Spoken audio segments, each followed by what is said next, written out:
Boa noite a todos. Bem-vindos a, infelizmente, a última palestra do terceiro dia do Pint of Science São José do Rio Preto 2021. É com tristeza, né, que a gente acaba esse evento, mas que bom que ano que vem tem mais, e a gente vai terminar ele de uma forma diferente. Aqui com a gente, eu convidei o maior nome da divulgação científica aqui da região, sem dúvida nenhuma, o professor Alexandre Neves, para falar um pouquinho com a gente sobre um tema tão polêmico. Se a Terra é plana ou não é plana, ou se ela é uma geóide, se ela é redonda, né? Qual que é o formato da Terra? E a gente acabou de ter uma palestra com o professor Marcos Terzedelo, onde ele mostrou para a gente a importância de questionar. Então, assim, essa pergunta, apesar de muitas vezes ser vista como uma pergunta ingênua, né? Talvez não seja. Não é isso, professor? Boa noite. Boa noite. Muito obrigado pelo convite, Éder. Agradeço, é sempre um prazer estar participando de eventos de divulgação científica. Só um comentário. Gabriel, você deixou o áudio ligado.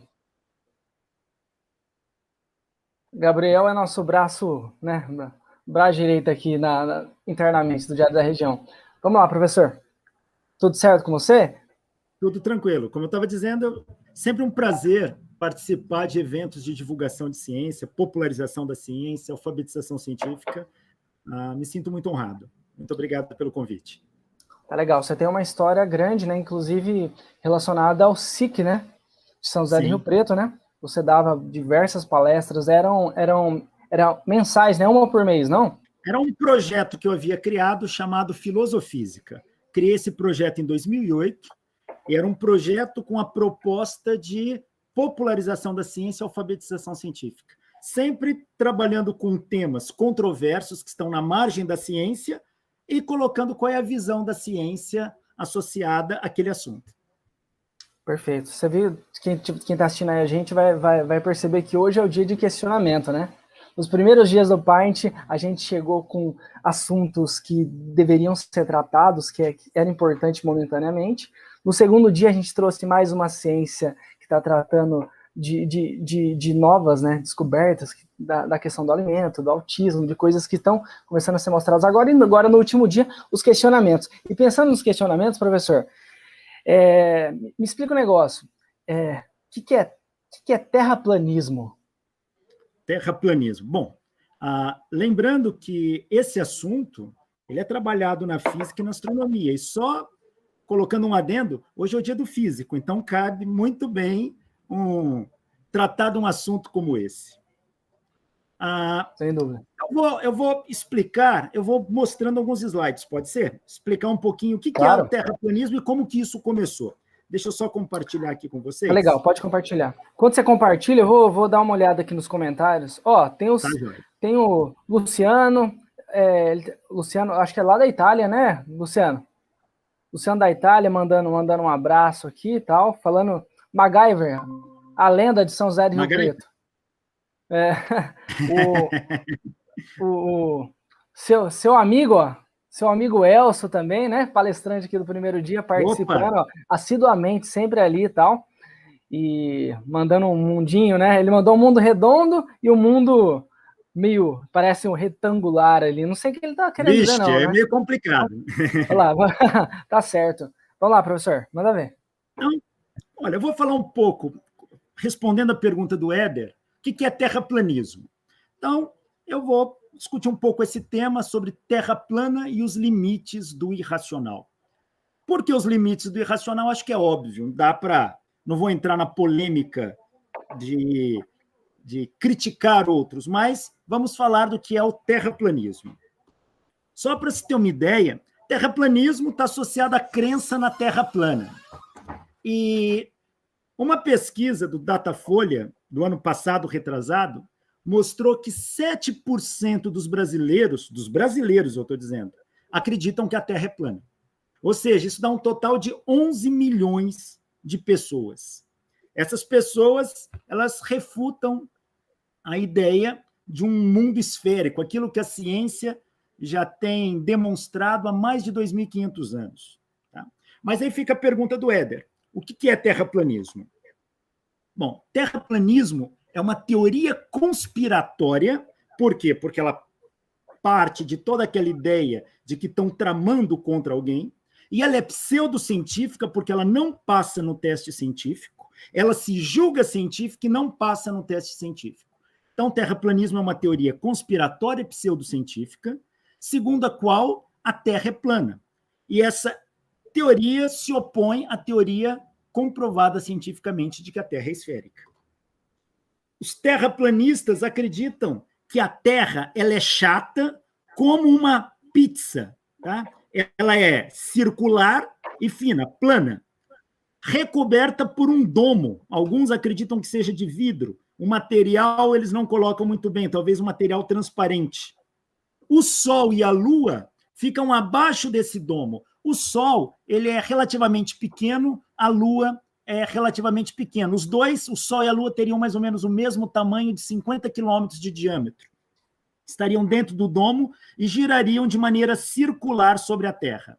E a borda da Terra seria feita pela Antártida, que seria uma grande parede de gelo. Essa, na essência, é a ideia do terraplanismo.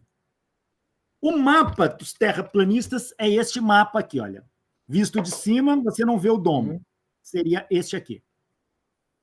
E é uma teoria conspiratória. Eles acham que sempre estão enganando a população. O planeta está sendo enganado por grandes cientistas. Eles defendem, a maioria, pelo menos, dos terraplanistas defendem que esses cientistas que enganam a população são maçons, e eles mostram esse tipo de quadro onde o símbolo da maçonaria é um compasso e um esquadro, e figuras, quadros, pinturas de cientistas como de Pitágoras, de Galileu, Copérnico, Kepler, Newton, todos eles têm um esquadro, um compasso na mão.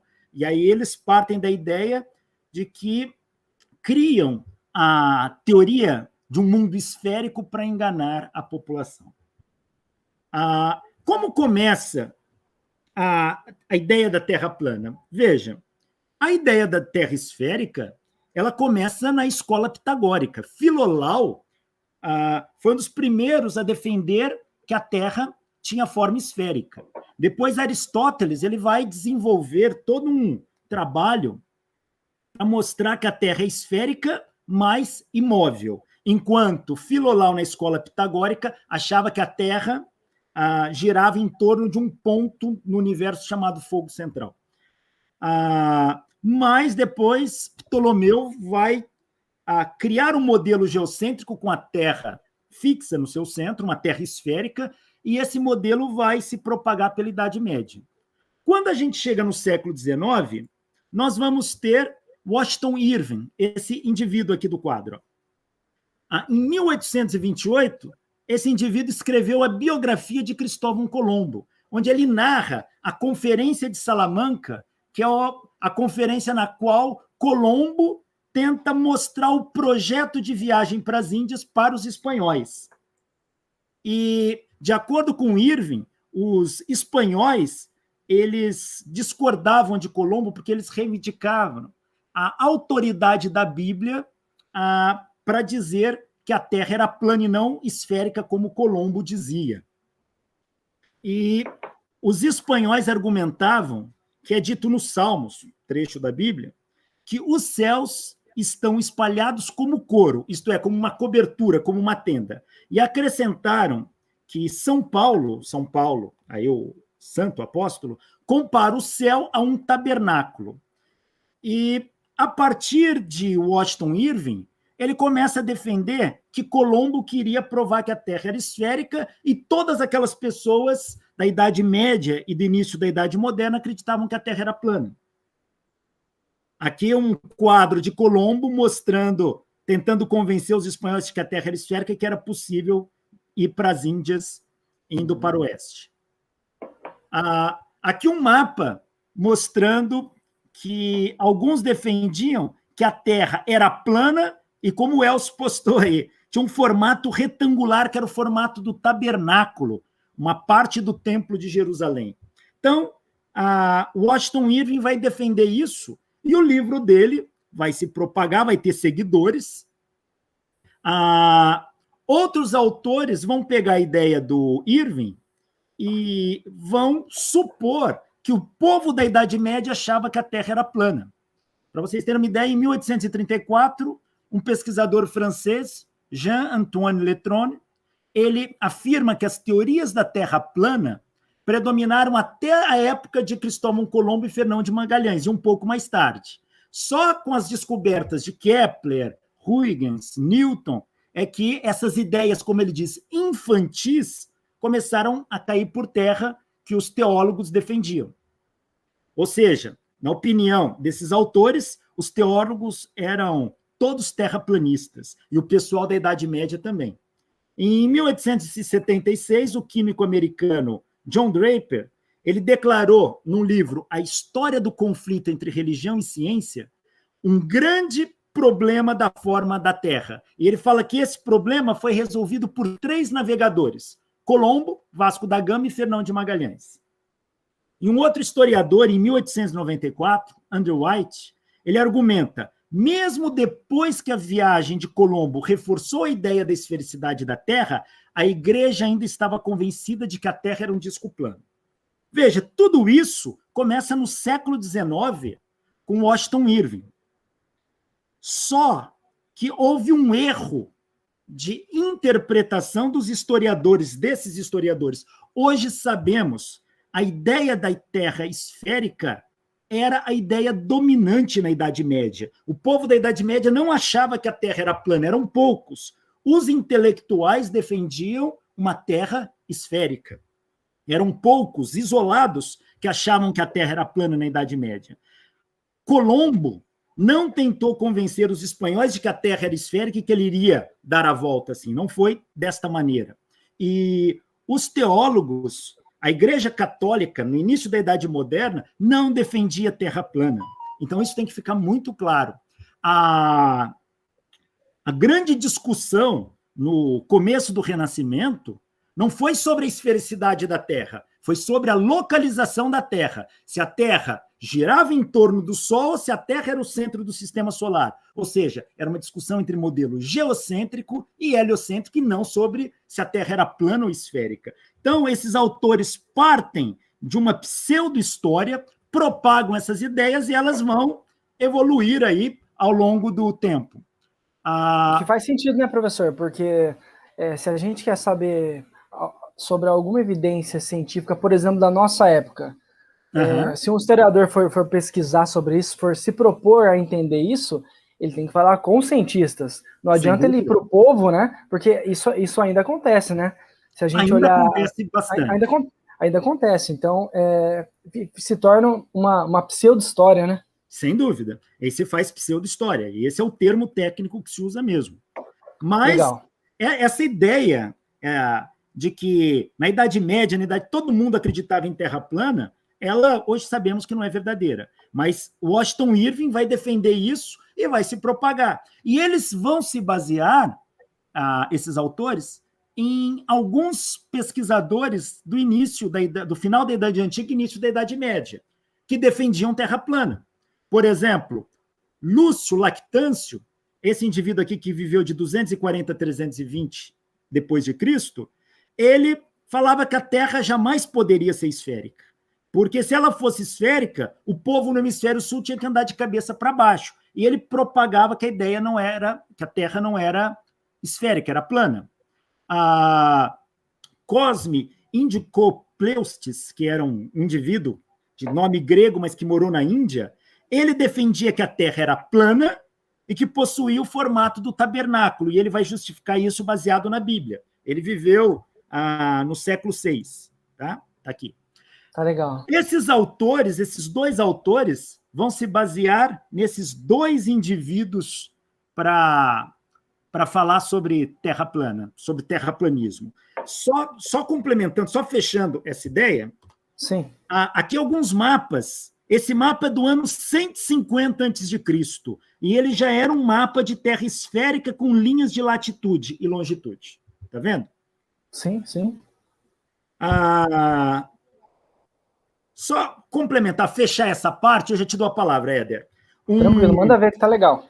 Um pesquisador não, um indivíduo, tá? Que ele vai fazer uma pesquisa também, mas ele não era acadêmico, Samuel Robotin. Esse indivíduo viveu de 1816 a 1844, a foto dele é essa aqui, ó. Ele escreveu um livro chamado Zetetic Astronomy, Earth Not a Globe, ou seja, astronomia zetética, a Terra não é um globo. Ele publica essa primeira edição do livro em 1849, e ele assina esse livro com o pseudônimo Parallaxe. Neste livro, ele modela a Terra como um plano circular centrado no Polo Norte e protegida por uma grande parede de gelo. Então, essa ideia vai ser com Robotin, ele que vai beber na fonte daqueles historiadores, como Irving, que vai escrever a vida de Colombo, e ele vai criar esse modelo de terra plana.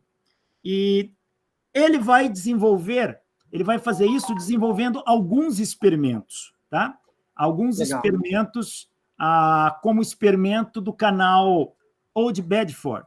Esse canal aqui, olha. Esse canal tem 32 quilômetros de comprimento e ele vai fazer medidas da planificação disso. E ele fala, se a Terra é um globo que tem 40 mil quilômetros de circunferência, toda a água parada deve ter uma certa convexidade, ou seja, formar um arco de círculo. E ele fala, do cume de qualquer arco deve existir uma curvatura, uma declinação de 20 centímetros para a primeira milha. Então, se eu pegar um ponto desse lago, percorrer em linha reta, se a Terra for curva, quando eu percorrer 1 milha, eu devo abaixar 20 centímetros o nível da água. Se eu percorrer 2 milhas, 32 polegadas. E ele faz medidas e ele não vê nenhuma declinação. Baseado nisso, ele vai defender que a Terra é plana e vai escrever aquela obra.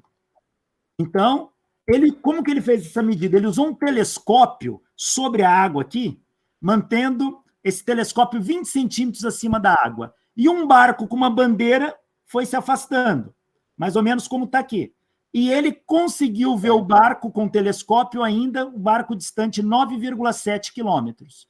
E ele vai falar, pelos cálculos, o barco deveria estar 11 pés abaixo daquele nível, como está neste desenho. E não deveria ser possível vê-lo se a Terra fosse esférica. Como ele viu, ele vai defender que a Terra é plana, e essa defesa vai se propagar aí por bastante tempo.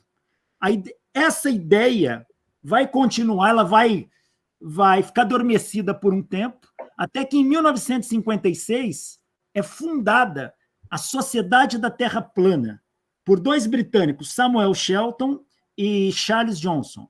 E são eles que vão cunhar o termo terraplanismo. Só também isso não vai propagar muito. Essa ideia vai voltar com força de terra plana em 2009, com Eric Dubay. Eric Dubay é o fundador-presidente da Sociedade Internacional de Pesquisa sobre Terra Plana. Em 2014, Eric Dubay ele vai publicar um trabalho intitulado 200 provas de que a Terra não é uma bola giratória. Inclusive, eu finalizei a leitura dele agora pela manhã para dar essa palestra. E esse trabalho foi traduzido em mais de 18 idiomas. Então, esse cara, e ele transforma isso num vídeo no YouTube. E muitas comunidades começam a propagar esse vídeo e passar a acreditar que a Terra é plana. Até que entra em cena, um dos que vai seguir o Eric, é Mark Sargent. Esse é conhecido, hein? Esse aqui tem um vídeo do Netflix que fala dele, conta um pouco da ação dele. E ele vai propagar a ideia também via internet e podcast. Então, eles vão defender que a Terra é plana a qualquer custo. Inclusive, esse cara vai propor os primeiros congressos de Terra plana. A Messi Powerland é um artista plástico que também divulgava terraplanismo antes mesmo do Mark Sargent. E o Matt vai criticar o Mark, porque o Mark está fazendo sucesso nas redes sociais. E ele acaba criticando, querendo reivindicar que o Matt é o propagador do movimento de terra plana, e não o Mark Sargent. E ele acusa o Mark Sargent de trabalhar para a Warner Bros. E trabalhar para a CIA para enganar o movimento. Então, a gente vê toda uma teoria conspiratória por trás disso. Deixa eu voltar na tela para você, cara. Mas a ideia do terraplanismo, o surgimento moderno dele, começa no século XIX e ganha força depois de 2014. Deixa eu voltar na tela para você. Pode voltar, professor. Interessante você apresentar que, dentro de uma teoria conspiratória, acabou surgindo uma outra teoria conspiratória, entre eles mesmos, não?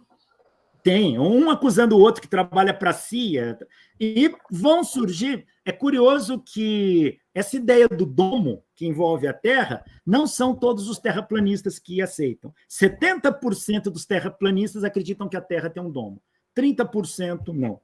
E eles vão teorizar muitas coisas, porque, para eles, muitos vão se fundamentar na Bíblia e vão arranjar argumentos que nem sempre estão escritos na Bíblia, mas para convencer os demais. E, no meio deste tentativa de convencimento, vão começar a teorizar sobre ETs. Muitos desses terraplanistas acreditavam em OVNIs, em UFOs, essas naves espaciais vindos com seres extraterrestres para cá. E depois do terraplanismo, se a Terra está isolada de tudo, não tem como ninguém vir de fora.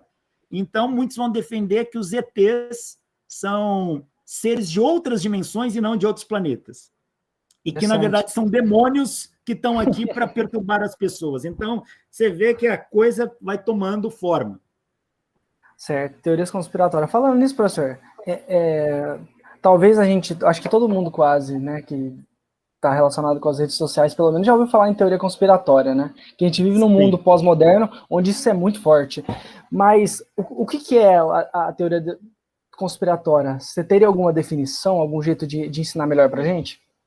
A teoria conspiratória é toda e qualquer teoria, tá? Independente de onde que ela vem, de qual a origem dela, é toda e qualquer teoria que tenta, de alguma forma, derrubar o status quo, o establishment, aquela teoria vigente, e, para isso, ela lança mão de recursos pseudocientíficos. Tá? Então, a partir disso, então aí você vai ter coisas como o homem nunca pisou na Lua, viagem à Lua foi tudo uma invenção, a Terra é plana, que algumas pessoas vivem 500 anos de idade, tá? Que vacina causa autismo e diversas outras doenças, enfim. Você, como pesquisador e cientista, né, talvez possa comentar um pouco a respeito disso. Quando o cientista está construindo uma teoria, um modelo, que seja, ele vai, de certa forma, pedir as respostas para a natureza que vai dizer para ele, né, se ele está indo pelo caminho certo, se o modelo está coerente. Do jeito que você está levantando, parece que a pessoa que tem uma teoria conspiratória, ela é como se a natureza tivesse que se moldar ao que ela quer, né? Parece que ela já tem alguma coisa que ela sabe, ela só busca um jeito de corroborar isso, né? É por aí, professor? Muitos, eles querem forçar, eles querem encaixar a visão deles dentro da natureza. Então, eles têm que ajustar isso, e não se ajusta. Então, eles fazem modificações sem qualquer critério lógico, muitas vezes, e que viola os fundamentos científicos. O que é um fundamento científico? O que a ciência faz neste caso? A ciência é um campo de conhecimento, é uma forma de conhecimento que o homem desenvolveu. Ela não é a única, tem várias. Religião é uma forma de conhecimento, filosofia é uma forma. A ciência é uma forma a mais, mas ela tem um método próprio de se fazer. A gente tem que entender que nem tudo que é científico, ou melhor dizendo, nem tudo que não é científico está errado. Tem coisas que não são científicas e nem por isso estão erradas. Tá? Não é porque algo não é científico que ele obrigatoriamente está errado. A gente tem que pensar da seguinte forma: algo é chamado de científico quando a ciência consegue testá-lo e ter a comprovação daquela afirmação. Então, isso é científico.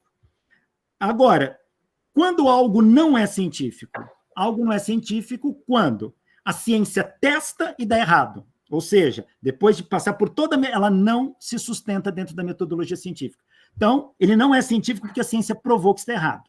Essa é uma situação. Outra situação.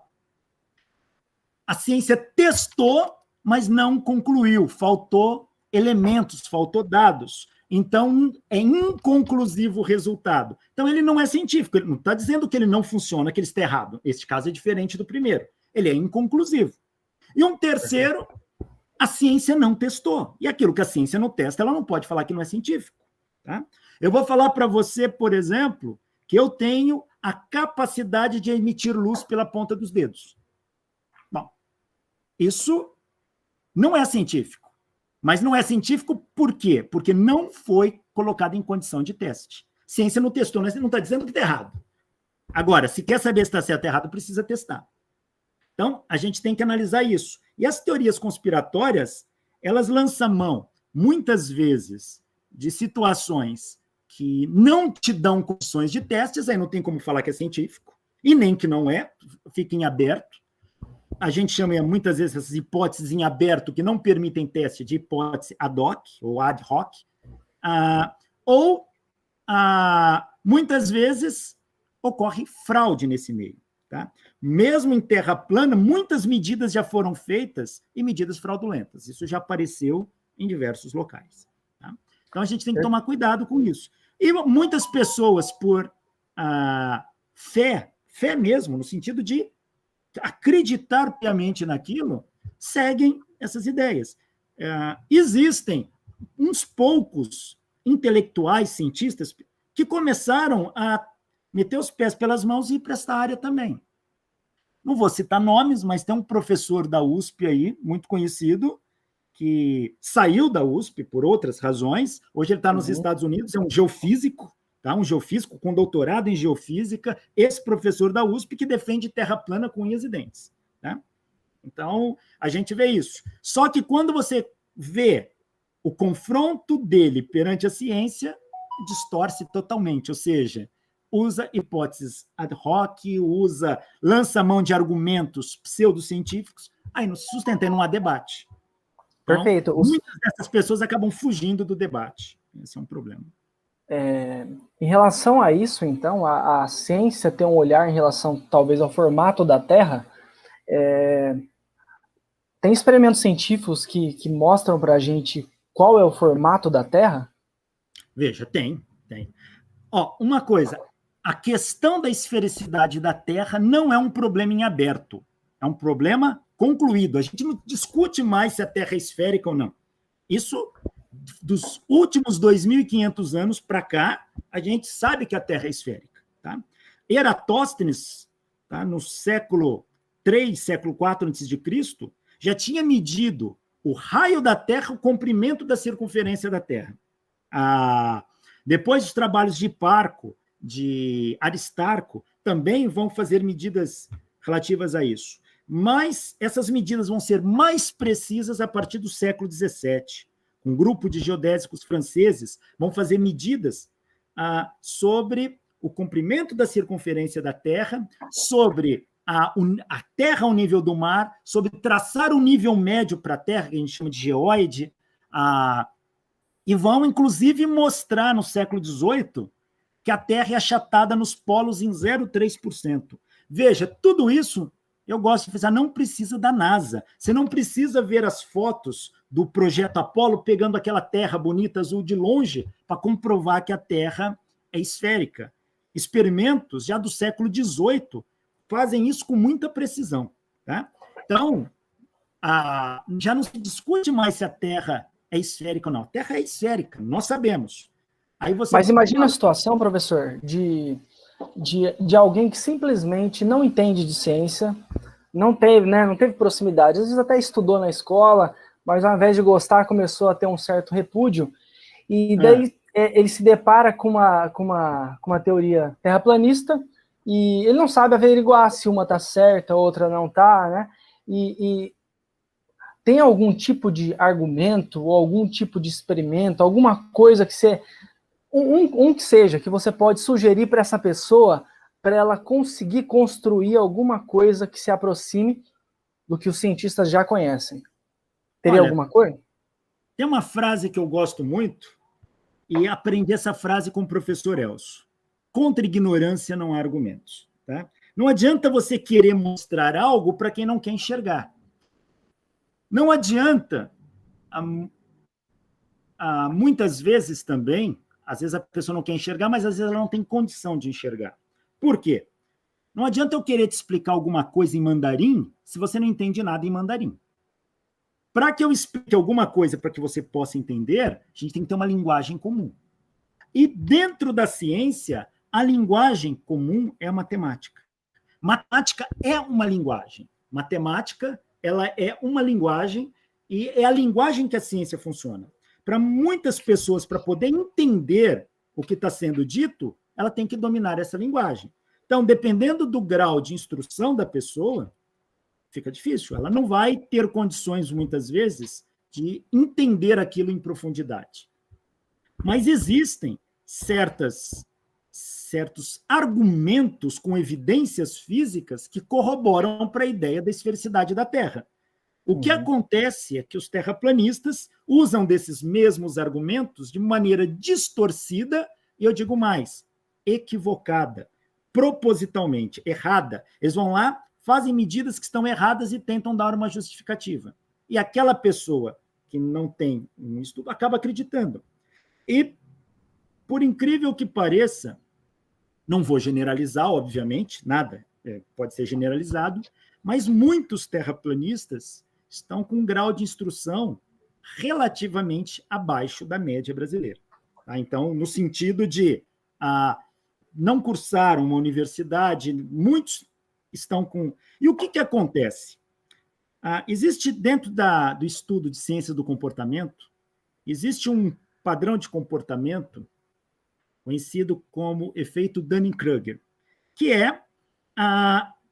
se mostra que quanto menos instruído a pessoa está, mais ela tem certeza que ela sabe.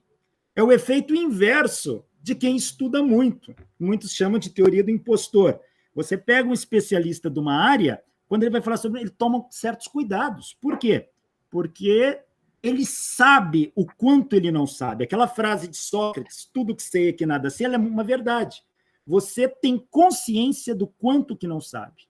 Quanto no efeito Dunning-Kruger, o que acontece é o indivíduo não tem consciência o quanto ele não sabe. Portanto, ele julga que ele está no mesmo nível do especialista. E ele propaga, ele tem um grau de confiança na que ele fala muito grande. E muitas vezes ele acaba convencendo outros. Tá? Legal, então você trouxe 2 pontos, né? Um ponto para uma pessoa que está em dúvida, né? Ela não sabe realmente o formato da Terra e tem vontade de saber, né? E aprender mais ciência. Então, primeira coisa, para entender mais ciência, é importante matemática. A linguagem da ciência como um todo, mas a linguagem matemática é fundamental. Que geralmente se apresenta como deficiente, né? Que já seria uma primeira barreira, não a única, né? Como você mencionou, mas a primeira. E outro aspecto que você mencionou é uma falta, então, de humildade epistêmica, né? Uma falta de humildade ou uma ignorância excessiva que cega ele daquilo. Ele não sabe o quanto ele não sabe. Às vezes ele não faz de propósito, ele não sabe o quanto ele não sabe. E aí isso gera nele uma autoconfiança muito intensa. E aí ele sai propagando e sai debatendo e bate de frente com argumentos completamente errôneos. Mas ele julga que está certo. E o problema é que esse efeito ele atinge uma parcela grande da população, não só cientistas, existem cientistas que partem. O cara é um expert numa área, mas na outra área ele também julga que sabe, às vezes ele não domina aquilo. E ele também mete os pés pelas mãos. O cientista não está livre disso. Isso é um padrão de comportamento. Mas esse efeito ele é muito intenso quanto menos estudo as pessoas têm.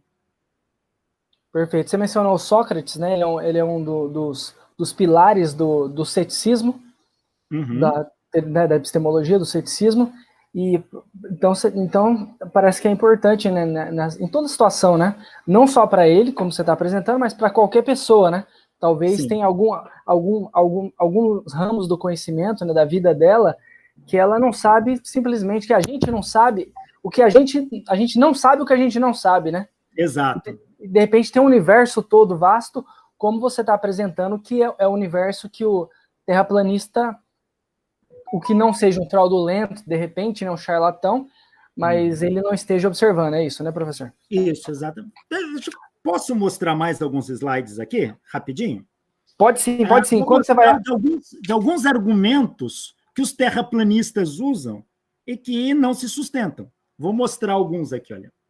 Tá bom. Enquanto você vai apresentando, deixa eu comentar com o pessoal que aqui no Pint of Science a gente também está com um bloco novo que chama Pint of Milk, que é alguns videozinhos que a gente faz com os pesquisadores que participaram aqui do Pint, onde eles respondem questões de crianças. E a gente tem 2 videozinhos assim, para quem estiver assistindo depois quiser procurar, é só colocar Pint of Milk, e tem um vídeo com o professor Alexandre, que ele tá explicando, respondendo a uma pergunta, né? Por que o céu é azul? E tem um outro vídeo do professor Elcio, que imagino que esteja aqui assistindo a gente também, né? Que ele responde por que as folhas caem, né? Então vocês responderam, né, 2 perguntas. Se der tempo aqui, né? Talvez a gente possa, né? Para não exceder tanto tempo, a gente passa aqui no finalzinho, mas se não der, fica a dica aí para todo mundo. Professor, manda ver. Tá aparecendo o slide aí na tela? Argumentos e refutações. Isso, tá ok. Então, quais são os argumentos e as refutações que a gente pode fazer em relação à teoria da Terra plana? Bom, primeiro, sobre a esfericidade da Terra. Veja, Aristóteles já discutia isso. Se você observar um barco adentrar ao mar, o que vai acontecer? Como o barco vai se distanciando, o tamanho dele vai ficando menor. Se a Terra fosse plana, tudo que eu enxergaria era um barco cada vez menor, mas eu enxergaria o barco por inteiro, casco ao mastro. Mas se a Terra for curva, eu vejo o barco pouco a pouco abaixando. Primeiro desaparece o casco, depois parte do convés e, por último, a ponta do mastro. E quando você faz essa observação de maneira criteriosa, é isto que você observa, e não isto. Portanto, isso é um grande argumento já usado na antiguidade sobre a esfericidade da Terra. Essa é uma foto, tá? Aqui, devido à umidade e à temperatura do mar, então há uma refração grande, então borra um pouco a imagem, mas isso é um navio visto ao longe. E aqui você pode ver que o nível da água que você enxerga já chegou quase no convés do navio. Então, boa parte do navio está abaixo do horizonte. Isso porque está longe. Professor, a respeito disso, você comentou sobre o experimento de eu esqueci o nome da pessoa que fez, mas você mostrava aquele riozinho, né? Eu não esqueci o nome. Mas, esse aqui. Isso, esse mesmo. Tá. Do Samuel. E tem alguma relação, né? Parece que tem alguma relação, pelo menos na tentativa deles, não tem? Veja, o que eles buscam, a busca de tentar mostrar que é plano ou esférico, é válida. Mas o próprio experimento feito aqui pelo Samuel, ele concluiu que isso é plano por 10 quilômetros de distância, o que não é. Tá? Experimentos feitos a posteriores com mais rigor mostraram que os resultados dele estavam errados. Mas ele parte dessa ideia. Agora, por quê? Se a Terra é curva, conforme você for caminhando no mesmo plano, isso aqui vai abaixando. Então, você consegue calcular quanto que dá o grau de abaixamento aqui ou a distância vertical com que você abaixa em relação à superfície da Terra. Então, para um barco, é exatamente isso que vai acontecer quando ele adentra o mar. Por isso que a gente vê esta imagem desse jeito aqui. Aqui temos uma tabela, sem entrar em fórmulas matemáticas, nada, uma tabela que dá, quando eu caminho na horizontal, quanto que a Terra baixa. Se eu caminhar 1 milha, a Terra baixa 0,67 pés. Se eu caminhar 2 milhas, 2,67 pés. Se eu caminhar 3 milhas, abaixa 6 pés e assim por diante. Então, cai bem essa curvatura. Olha essa foto aqui. Isto é um conjunto de aerogeradores, são aqueles geradores eólicos, que é muito alto, esses são colocados no mar. eles não estão no fundo do mar, eles estão na superfície do mar, é feito toda uma estrutura de engenharia para suportar isso, mas em alto mar. Você, de longe, você não enxerga o aerogerador inteiro, ele é muito alto. Você está enxergando daqui para cima, porque a outra parte dele está abaixo do horizonte pela curvatura da Terra. E vários terraplanistas fazem medidas assim e mostram o contrário. E quando você pega para analisar essas medidas, você vê que elas não se sustentam. Ou elas estão erradas, ou elas estão mal feitas.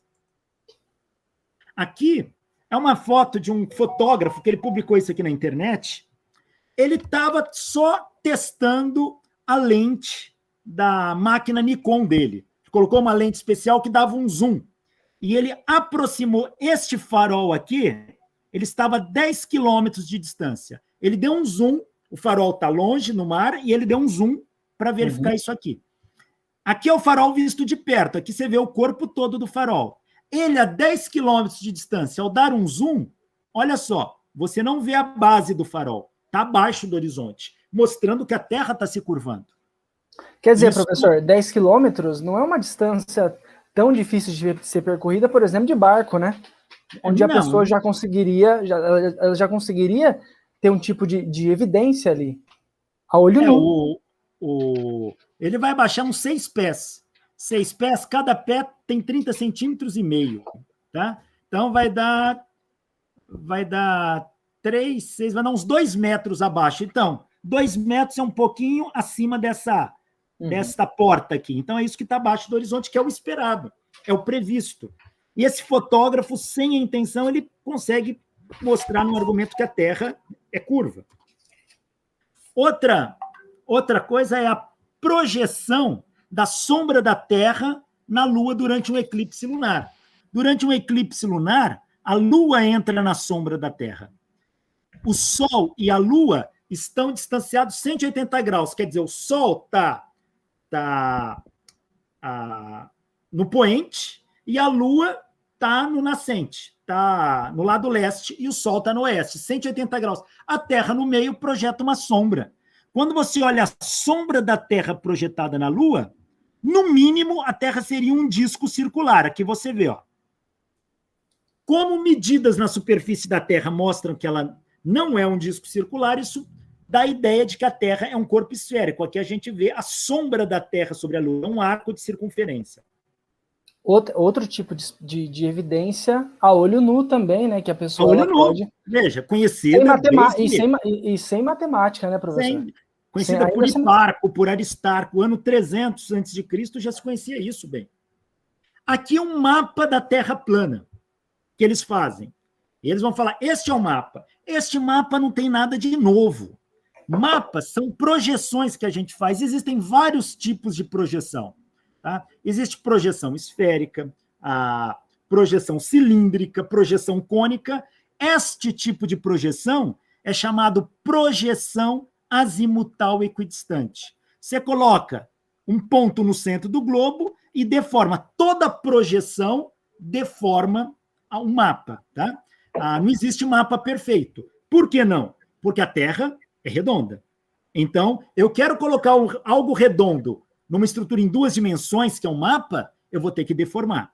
Agora, este tipo de projeção, chamado projeção azimutal equidistante, ela mostra, por exemplo, que tudo que tiver ao longo de uma circunferência aqui está à mesma distância do centro. E esse mapa foi criado a primeira vez em 1500 e pouco. Então, e ele não foi feito para a Terra plana. A gente usa isso em telecomunicações, quando você tem linhas divisadas de antenas. Então, essa aqui é bastante utilizado. Na aviação, para determinar distâncias, isso é bastante utilizado. Então, isso não é um mapa da Terra plana, isso é uma projeção azimutal equidistante. É o mesmo mapinha que aparece na bandeira da ONU. Tá? Essa é a projeção do mapa deles. Ó. E é o mesmo que aparece na bandeira da ONU aqui. Isso aqui é uma projeção azimutal equidistante. Ó. Tá aí. Sim, está aparecendo. Legal. E esse tipo de mapa, ele tem um problema. Isso é uma projeção. Agora, se você considerar que a Terra seja plana, isso não é mais projeção. Se isso não é mais projeção, você tem círculos concêntricos aqui, olha, e linhas radiais. Os círculos concêntricos são os paralelos da Terra. A gente tem a linha do Equador, a gente tem Trópico de Capricórnio, Trópico de Câncer. Se eu pegar aqui, olha, se eu fizer isso aqui, ó, aqui está a linha do Equador. Essa é a linha do Equador, ó. Por exemplo, só um trecho dela. Uhum. Em vermelho ali, né? O Trópico de Capricórnio é esse aqui, ó. E o Trópico de Câncer é este aqui, ó. Se você olhar o tamanho do círculo do Trópico de Câncer, ele é bem menor que o tamanho do círculo do Trópico de Capricórnio. Mas, neste mapa de Terra plana, mas quando você mede no mundo real, são do mesmo tamanho. A circunferência do Trópico de Câncer é o mesmo do Trópico de Capricórnio. E aqui, se a Terra tivesse formato, o Trópico de Câncer teria que ser bem menor que o Trópico de Capricórnio. Tá? Olha o Trópico de Capricórnio aqui, ó. Ele é gigantesco. Então, isso, como a gente mede no mundo real, não fica só em teorias, quando você mede, o Trópico de Capricórnio, que é esse, ele tem o mesmo tamanho real do Trópico de Câncer, que é este. Então, só que na Terra plana, se a Terra fosse plana, esses trópicos seriam de tamanhos muito diferentes, o que não é, mostrando que a Terra não é plana. Perfeito. Professor, a gente tem várias perguntas. Que você acha da gente já ir para as perguntas? Pode mandar. E se tiver alguma coisa que tem aqui no meio, eu já vou respondendo. Tá legal, beleza. Primeiro, uma pergunta do Luciano. Lucas, de novo. Vamos lá. Luciano, mais uma pergunta sua. Essa perturbação cognitiva dos que defendem a Terra plana tem muita relação com o básico dos construtores do conhecimento no mundo, num modelo de ensino mais transmissivo e menos crítico? Ele está querendo saber se isso tem relação, né, nesse mundo menos crítico, né? E mais talvez aquela crítica do Paulo Freire, né? Onde a pessoa escuta só e não faz parte do conhecimento. E ele faz mais uma pergunta. Por que pecamos na escola? Então ele já está assumindo isso. Olha, bom, primeiramente a gente não pode colocar como um problema cognitivo, não é nesse sentido que eu coloquei. É um problema no sentido comportamental, tá? Veja, muitas pessoas acreditam em teorias conspiratórias, muitas pessoas defendem isso porque a ciência talvez não tenha sido apresentada de uma forma adequada. Essas pessoas, muitas vezes, foram enganadas pelo sistema. Elas não tiveram acesso a uma educação, muitas vezes não tiveram oportunidade. Algumas que tiveram podem fazer isso por escolha. Mas, quando você dá uma educação de qualidade, com uma alfabetização científica de qualidade, tudo começa a mudar. Por isso que centros de ciências, museus de ciências, são muito importantes na formação do cidadão, porque isso vai contribuir com uma alfabetização científica de qualidade. Professor, sentido... a gente está sem... É uma pergunta mesmo. A gente está sem um lugar em Rio Preto para alfabetização científica e um museu? Né, eu estou um pouco por fora em relação a isso. Olha, sobre o SIC eu não posso te falar, eu também não tive mais contato. O que eu posso falar é que até 2015 a gente tinha aquele projeto. Eu era coordenador. Muito legal, sim. O FAPERP administrava tudo isso, junto com a Unesp, e a gente funcionou bem, e tivemos reconhecimento internacional em diversos países. O SIC foi reconhecido. Depois daquilo, eu não posso falar nada, porque eu não tive mais acesso àquele sistema. Eu posso dizer por experiência própria que a alfabetização científica, participando lá, foi algo que fez efeito na minha vida e de vários amigos meus que iam lá, frequentavam, e realmente, quer dizer, faz diferença, né? Faz diferença. Você muda a vida. Uma criança que vai para um museu de ciência, que começa a ter contato com tudo aquilo, ela abre a mente dela. E uma vez que isso acontece, é dali para o crescimento, para a curiosidade, para para o questionamento, ela, no mínimo, se torna uma pessoa mais crítica. E uma pessoa crítica dentro de um padrão científico é uma pessoa que acaba tendo um desenvolvimento científico competente e capaz naquela área que ela atua. Então, isso é muito importante. Agora, a ciência como um todo, essa questão... Agora eu vou fazer uma crítica à ciência. Porque nós chegamos em pleno século XXI, parece que nós estamos retrocedendo. A ciência não está isenta dessa culpa. Os cientistas não estão isentos. Os cientistas também sempre se fecharam muito no mundo acadêmico, dentro da universidade, na sua sala, fazendo sua pesquisa, e lá tem extensão, a universidade faz, mas a extensão sempre foi uma coisa deixada em segundo plano. Isso é óbvio, não são com todos os professores. Mas a gente, quando olha isso para o Brasil, a gente vê que a extensão está em segundo plano. E a extensão é uma forma da universidade chegar até a sociedade. E muitos cientistas olham para aqueles movimentos de terraplanismo, movimento que criticam a ciência, de que o homem não foi à Lua e etc., e olham aquilo com, muitas vezes, sem importância. Eu não vou gastar meu tempo falando disso. Só que com as redes sociais, o tiro saiu pela culatra. Esse movimento cresceu assustadoramente. Só no Brasil já temos 11 milhões de pessoas. No resto do mundo, estima-se que pode passar dos 60 milhões. Isso não é pouca coisa. Tá? E agora... Faz muita diferença, né? Porque veja, essas são defensores. E tem ainda aqueles que são indecisos, né? Que eu acho que não está dentro dessa conta. Agora, imagina você, pega um professor, uma professora de ciências do ensino fundamental. Teve casos onde a professora chega na sala e ela vai falar sobre a Terra e os alunos questionam e falam que não acreditam. E que, então, começa a gerar um problema, até mesmo dentro do ensino. Os cientistas ficaram na sua torre de marfim, não descem dali, não querem ter acesso àquilo, é fazer pesquisa, publicar artigos internacionais. E esquece que ele também tem um papel social importante. A alfabetização científica é um papel que, para mim, depende exclusivamente do cientista. É com ele o grande foco. Se ele não descer para fazer alfabetização científica, a coisa não anda.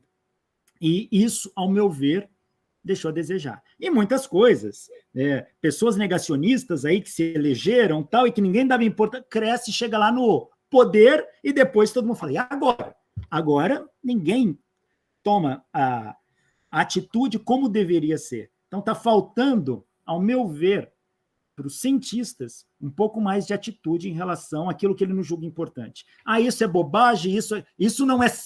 Não, peraí, só que essa bobagem cresce e está alterando o comportamento de pessoas em massa, inclusive afetando, daqui a pouco, veja, muitas empresas dependem de lucro. Na hora que Terra plana começar a gerar mais lucro para a empresa do que outras coisas, é nisso que eles vão investir. Não pense duas vezes. Tá? Não pense que vai ser diferente. Então, o cientista tem a obrigação de fazer a alfabetização científica e corrigir isso enquanto é tempo. E teu discurso é muito importante para a gente do Part of Science também, porque é um evento que nem vocês ganham, nem a gente ganha para fazer, né? A gente faz, se dedica, né, num tempo a mais, dentre todas as outras coisas, para trazer isso. E a gente chegou numa época complicada, né, onde o estrago já está feito, né, professor? O estrago já está feito. Agora, né, tem que dar um jeito de consertar. Mais uma pergunta. Eu acho que essa aqui, eu acho que você conhece essa pessoa. É a Magna Teixeira Dourado Neves. Conheço. Ela pergunta o seguinte: a comunidade científica é menor em números do que esses milhões de terraplanistas? Ela está perguntando se a comunidade científica é menor do que essa quantidade de terraplanistas. Dela continua: o que você acha que aconteceu que os cientistas não conseguem convencer tantas pessoas? As perguntas estão ligadas. A questão dos cientistas não convencer, primeiro, como eu disse anteriormente, parte da culpa é deles mesmos. Tá? O cientista tem que descer do pedestal e atingir a comunidade. Então, fazer ciência, a pesquisa, ele tem sua pesquisa específica, mas ele tem um papel social. Essa pesquisa é financiada com dinheiro público. Então, Então, tem que dar um respaldo à sociedade, inclusive na necessidade básica. Ah, mas a escola faz essa formação. Tá, a escola não tem cumprido também adequadamente esse papel. Então, eu acho que isso tem que vir de cima. Então, o cientista, ele deixou passar, perdeu a vez, não deu importância, e esses movimentos cresceram. E as redes sociais talvez seja o fator multiplicativo dessas crendices todas, e a gente tem que consertar isso. Então, essa é uma coisa. O número de cientistas no mundo, bom, teria que ser específico. Cientistas de quê? Cientistas tem de muitas áreas. Mas, veja, uma comunidade de físicos ativos, se a gente pegar no Brasil, o número de doutores em física, eu não sei quantos milhões nós temos no momento, mas eu acho que fica bem abaixo dos 11 milhões, tá? Números de físicos ativos no Brasil. Se eu juntar físicos, tá, vamos considerar que esteja da mesma ordem de grandeza. Tá bom, é já um problema sério. Mesmo porque todos esses cientistas estão nas suas universidades e institutos de pesquisa, são poucos que são independentes, eles estão ali e continuam ainda sem dar a grande importância para o público. Enquanto 11 milhões de brasileiros que acreditam em terra plana têm propagado isso cada dia mais. A propagação dessas ideias tem crescido quase que exponencialmente. Então, é um problema sério a enfrentar. Parece que o sujeito que ele é conspiracionista, é como se ele faz disso, né, o sentido da vida dele, né? Veja, porque se ele tiver boa fé naquilo que ele faz, ele vai agir por crença, ele acredita. Imagina um cara tipo o indivíduo ali que fez a medida no Rio e concluiu que é plano. Poxa, eu medi. Aí ele vai lá, ele começa a ganhar uma confiança, e aí é aquilo que eu falei, às vezes a falta de estudo leva a um grau de autoconfiança muito elevado. Ele começa a propagar, ele mediu, aí ele começa a desenvolver. Você tem, por exemplo, terraplanistas aí que têm tentado fazer medida de todos os tipos. Medidas absurdas, inclusive. Por exemplo, o pessoal tentar medir o topo de um prédio e depois medir a base, medindo a distância de 2 prédios. Você tem um grupo aí do Urandir, que é aquele paranormal que faz isso, lá do ET Bilu, ele tem investimentos e vão fazer medidas topográficas disso. Porque ele falou, se a base de 2 prédios longes um do outro e o topo estiverem no mesmo nível, mostra que a Terra é plana. Só que eles usam medidas na qual eles usam medidas de latitude e longitude. E aqui eu volto a frisar. Latitude, longitude é para medida em sistema esférico. Então, para ver que eles fazem essas medidas, eles já estão medindo numa Terra esférica. Muitos terraplanistas vão fazer medidas no mar e usam o Google Earth. Se você usou o Google Earth, você está aceitando que a Terra é esférica, porque o Google Earth foi todo projetado para uma Terra esférica. Não faz sentido isso. Então, o pessoal mete os pés pelas mãos. Aí tem resultados totalmente equivocados. Mas talvez por falta de formação adequada, estudo, e um excesso de crença, julga que aquilo está correto. E sai propagando. Legal, apontamentos bem importantes, que eu acho que pode ajudar, inclusive, os próprios terraplanistas. Eu conheço alguns aqui em Rio Preto, tem até amizade, né, com alguns, né? É importante dizer, continue tendo, nem é para brigar com terraplanista, sim, não, mas... E eu acho que vai ser importante para eles saberem dessas coisas, né? Porque se eles não organizam essa forma de produzir conhecimento muito bem, né? Desenvolver, eles acabam ingenuamente, né? Querendo fazer algo válido mesmo, algo certo, mas ingenuamente acabam, né, trocando os pés pelas mãos. Professor, só mais uma pergunta, se você pudesse ser sucinto, né, para a gente já terminar, que a gente já passou um pouquinho do horário, apesar que a gente também começou um pouquinho depois do horário, e só um pouquinho acho que não tem problema também. Bom, pergunta é do Elcio. O Elcio pergunta o seguinte, ó, vale a pena argumentar sobre histórias fantásticas, por exemplo, a Terra plana, uma vez que não há interesse em discutir o assunto, mas é uma questão de fé? E ele complementa, né? Mesmo que dizer que tem um dragão morando na garagem, né? Fazendo referência ao Carl Sagan. Eu vejo o seguinte, se vale a pena discutir, depende de qual situação. Se for para bater boca com youtuber terraplanista, eu acho que não, mesmo porque qualquer coisa que você tenta argumentar, você é massacrado e eles te cortam das redes sociais e tudo, não há discussão. Mas levar esse debate para a comunidade, isso é importante. Mostrar, como o Pint of Science está fazendo aqui agora, mostrar que existe argumentos científicos com demonstrações, isso é importante. Tem terraplanista que ele é terraplanista por um ato de fé e que não teve oportunidade. O sistema educacional enganou esse indivíduo. A escola nunca deu condições para ele analisar. De repente, quando ele começa a analisar isso de uma outra perspectiva, ele vai mudar. As pessoas mudam. Tem gente que de cientista vira terraplanista, mas pode ser que tenha terraplanista que vire cientista. Eu acho que o debate sempre vale a pena. A questão do dragão na garagem é aquilo, vai acontecer. Você vai argumentar uma coisa, o cara vai contra-argumentar com algo que não tem fundamento. E aí você corrige aquilo, ele contra-argumenta com outra coisa sem fundamento. É aquela coisa. Tem um dragão, mas eu não estou vendo, é o dragão invisível. Tá bom. Dragão invisível, eu jogo farinha no chão para ver as pernas, mas o dragão voa. E sempre vai buscar coisas para contra-argumentar. Mas essas pessoas que pensam assim, elas não estão dispostas a lidar com a verdade. Esse argumento também serve para o cientista. O cientista está disposto a aceitar a verdade? Vamos fazer uma inversão de papéis. E se a Terra for plana? A gente estaria disposto a aceitar isso? Bom, uma coisa é fato, o cientista se baseia em evidências, principalmente o cientista da área de ciências físicas, seja física, astronomia, química, ele se baseia em evidências.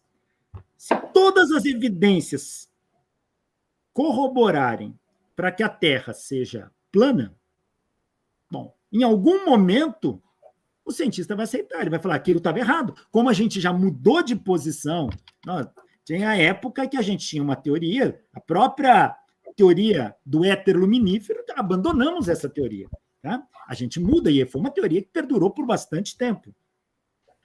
E muitos cientistas tiveram dificuldade de abandonar. Até 1960 ainda havia físicos que defendiam o éter luminífero, apesar do experimento de Michelson e Molly ter mostrado que não existia, etc. E tal. Então, se tiver evidências que nos mostrem o contrário, talvez no primeiro impacto todo mundo assuste.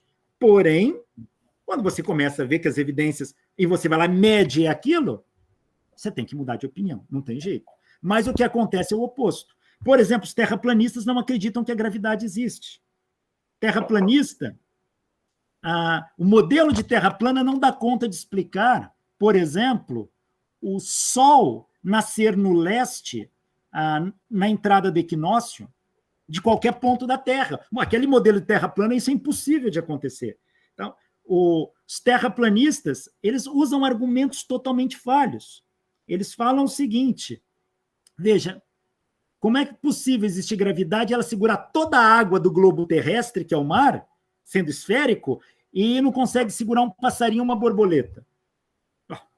Óbvio, porque o passarinho ele voa por propulsão acionada pela sustentação das asas. É o movimento das asas que faz ele voar. A gravidade continua agindo sobre ele. Então, eles têm uma dificuldade de interpretar os fenômenos físicos. Tá? Então, você tem que ir mostrando. Se eu tivesse evidências absurdas de que a Terra é plana, tá? Evidências contundentes, onde você vai lá, mede, e é isso, não tem por que não aceitar.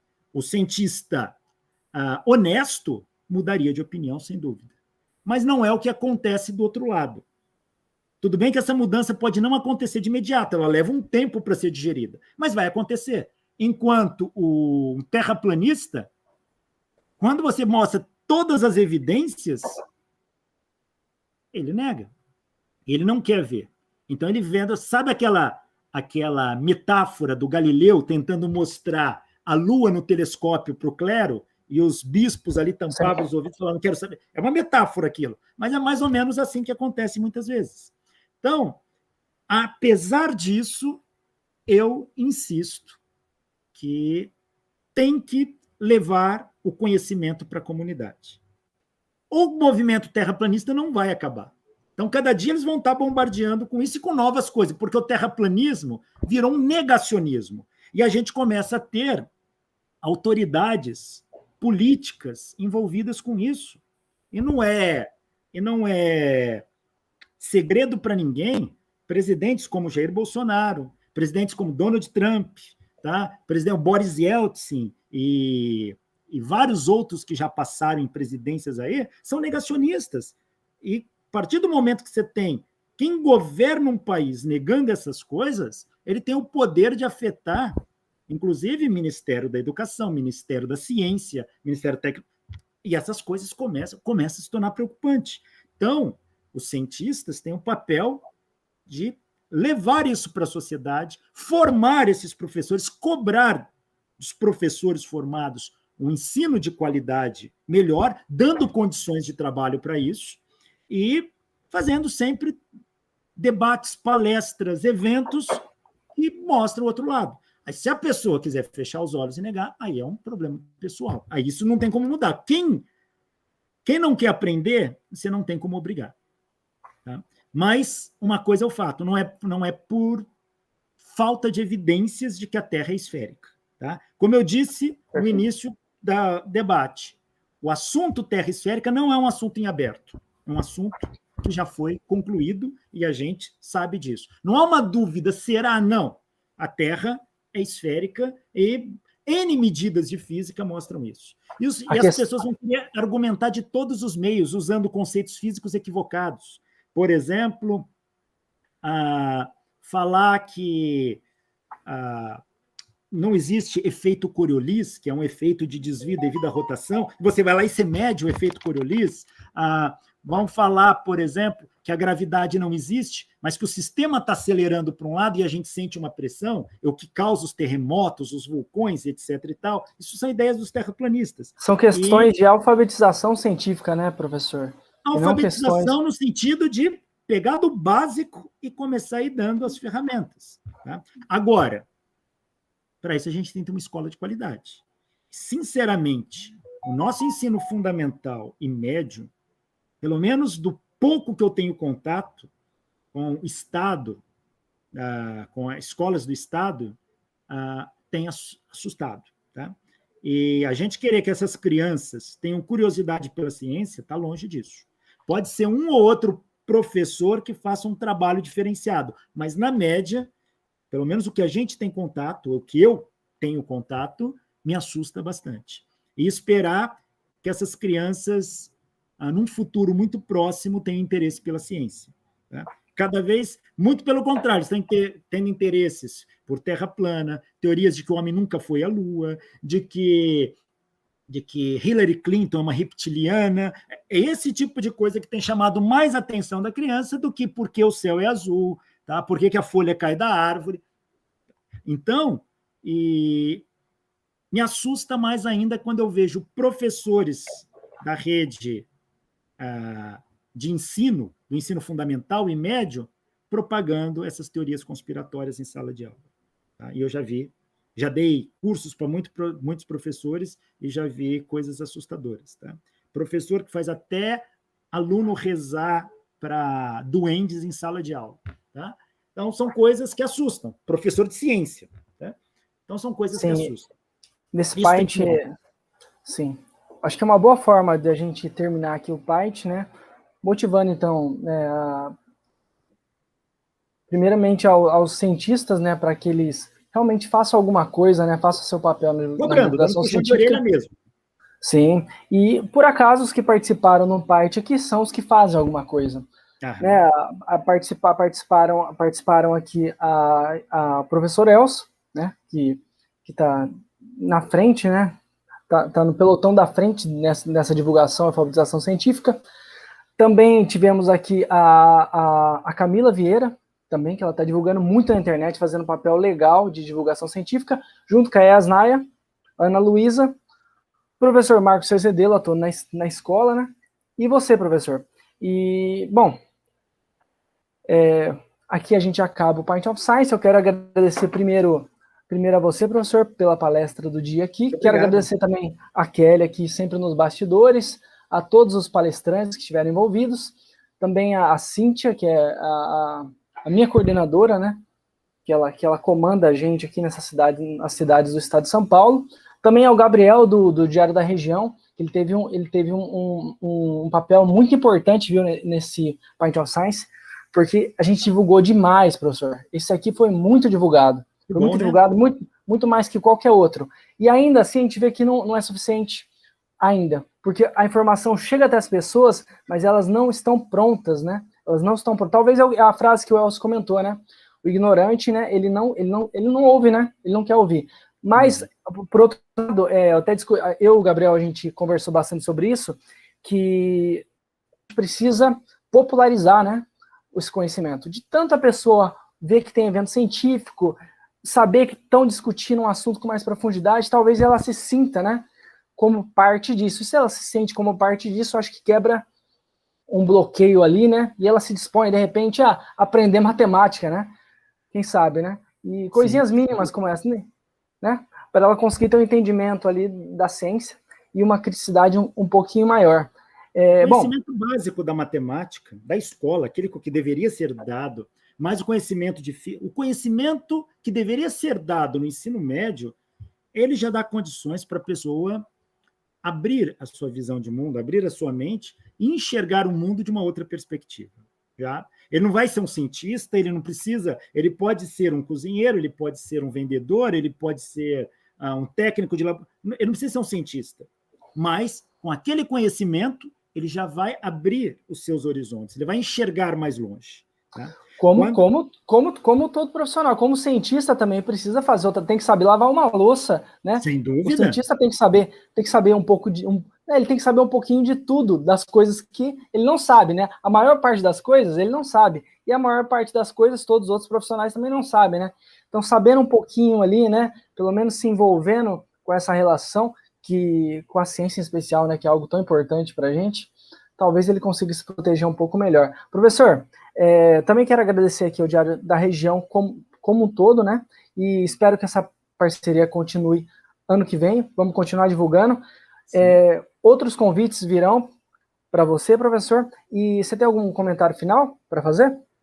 Não, eu simplesmente quero agradecer o convite e deixar essa ideia. Veja, a Terra ela é esférica, e isso não se discute mais, isso não está em pauta na discussão.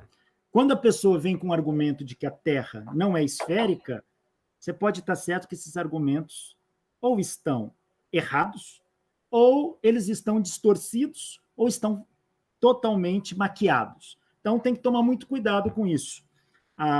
Existem coisas em aberto na ciência, sim, que a gente às vezes não sabe. Tem coisas, principalmente na área de saúde, que se discute muito uma coisa, de repente se discute muito outra. Tá, tem coisas que são mais em abertos. Dando um exemplo, vamos pegar alguma coisa que está na mídia no momento. Por exemplo, voltando na questão do que é científico. Quando se fala que hidroxicloroquina ou ivermectina ou medicamentos similares não têm comprovação científica, o que será que querem dizer com isso? Querem dizer que você garante que não vai funcionar? É isso? Quer dizer que ele não foi testado? Qual é a situação disso? E quando a gente vê que nessa área, você tem trabalhos nessa área com ivermectina, trabalhos científicos com protocolos, porém, os testes, alguns são inconclusivos. Quando eles são inconclusivos, o que a gente diz? Não se tem certeza. Se não tem certeza, eu não posso trocar um medicamento incerto por um medicamento certo. Então, não vamos usar, não é adequado um governo gastar dinheiro com uma coisa que é inconclusiva com uma coisa que é certa. Porém, a imprensa muitas vezes pega esse tipo de discurso e rotula. A ivermectina não funciona. Espera lá. Existem trabalhos que mostram que ela funciona. Existem trabalhos que mostram que ela só funciona numa dose que seria letal. Tá bom. Então, quando fala que não é científico, a gente tem que tomar cuidado com essas coisas. Então, a ciência ela não está toda pronta. Não é que o cientista falou aquilo é verdade absoluta. A ciência é democrática. A ciência ela permite a discussão daquilo. E ao longo do tempo que a gente vai ver. Porém, com relação à Terra plana, a gente já discutiu isso 2.500 anos. É tempo bastante para a gente ter a certeza do que estamos falando. Então, aquelas pessoas que ainda têm dúvida se a Terra é plana ou não, eu recomendo ler sobre um pouquinho sobre astronomia, um pouquinho sobre geologia e começar a conversar com professores de física e ver quais são os argumentos científicos que mostram a esfericidade da Terra. Tem muitos. Aqui, infelizmente, na palestra eu tinha muitos argumentos para mostrar. Eu não ia mostrar os 200 do Carla, mas dá para contestar todos, garanto, contestar todos de uma maneira muito fácil. Tá? Eu imagino, então, professor, mas já foi um bom conteúdo que vai fazer a gente refletir bastante e construir o conhecimento, tá bom? Muito obrigado, professor. Até mais, pessoal. Muito obrigado a todos. Até mais. Todo mundo que participou aqui do Pint, obrigado. Ano que vem tem mais, tá? Se tudo der certo, presencialmente. Um abraço a todos. Até mais. Até mais.